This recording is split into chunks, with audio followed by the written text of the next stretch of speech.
8 अंगुल से ऊंची मूर्ति आपकी नहीं होनी चाहिए। ध्यान रखिए, जिन नकारात्मक शक्तियों की पूजा कर करके आप यहाँ तक पहुँचे हैं, पूरा घर तबाह कर लिया है। तमाम पूर्वज पूजते रहे, आप भी पूजने लगे उसके पीछे पीछे कि दादा करते थे, बाबा करते थे, आप बाप पिताजी करते थे, अम्मा करते थे, आप भी करने लगे। वो तो कष्टों में रहे मर के चले गए, आप भी कष्टों में, आगे वाली पीढ़ियाँ भी कष्टों में पूज के बने रहो। तो वही गंदी शक्तियाँ आपको नष्ट करती थी, आपको नोचती थी, खाती थी, मार रही थी, प्राण ले रही थी, पागल बनाई थी। आप दरबार से स्वस्थ होते हो, फिर पूजा उन्हीं की चालू कर देते हो साथ में कि चलो अब तो कोई बात है, दरबार उनकी भी कर लो पूजा फिर से। जहाँ करते हो आप इनवाइट करते हो, तुरंत गंदगी आप में ट्रेवल करती है, आपको डिस्ट्रॉय करती है, ध्वस्त करती है, परिवार के सदस्यों को ध्वस्त करती है। इस बात का विशेष ध्यान रखना। कृपा करके चटरी मटरी देवी की प्रार्थना पूजा बंद करें, गालियों से बात करें। ये सब गंदगी है सृष्टि की जो बैठ करके आपको भ्रमित करती है। ये ध्यान रखें। कोई पेड़ हुआ, नीचे पत्थर रख दिया, 4 लगे पूजने, कोई मूर्ति रख दी, लगे पूजने। सब नकारात्मक शक्तियां हैं। आप पूजा करते हो, मरते हो, परिवार को मारते हो साथ में, क्योंकि आपका डीएनए जुड़ा होता है।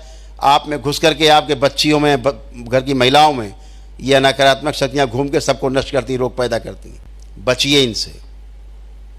तमाम गाँव में पूजा चालू हो जाती है, पत्थर अत्थर रखे कहीं पर भी, ये कुल देवी हैं। बचिए, आपको आगाह करता हूँ। शास्त्रोक्त ढंग से, वैदिक रूप से जिन मंदिरों में प्राण प्रतिष्ठा करके मूर्तियों की स्थापना की गई हो, सिर्फ वहीं पर पूजा पाठ करें। ये ध्यान रखें। अपने तीर्थ स्थानों में खूब जाएं, ज्योतिर्लिंग में सारे जाएं, सभी शक्तिपीठों में जाएं, सभी जितने वैदिक हमारे सब पीठ हैं, सब जगह जाएं आप। लेकिन कृपा करके इस तरह के चटरी मटरी से बचें आप। जगह जगह छोटे छोटे मंदिर बना के खड़े हो गए, आदमी नहीं ठीक से घुस पाता उसके अंदर, लगे पूजा करने। तो ये पूजापा जो है आपको नष्ट करता रहा है और नष्ट करेगा। ध्यान रखो, बचिए। ऐसे ही आपने घर का मंदिर बना रखा है, बड़ी बड़ी मूर्ति रखे घर में, शास्त्र के विरुद्ध है।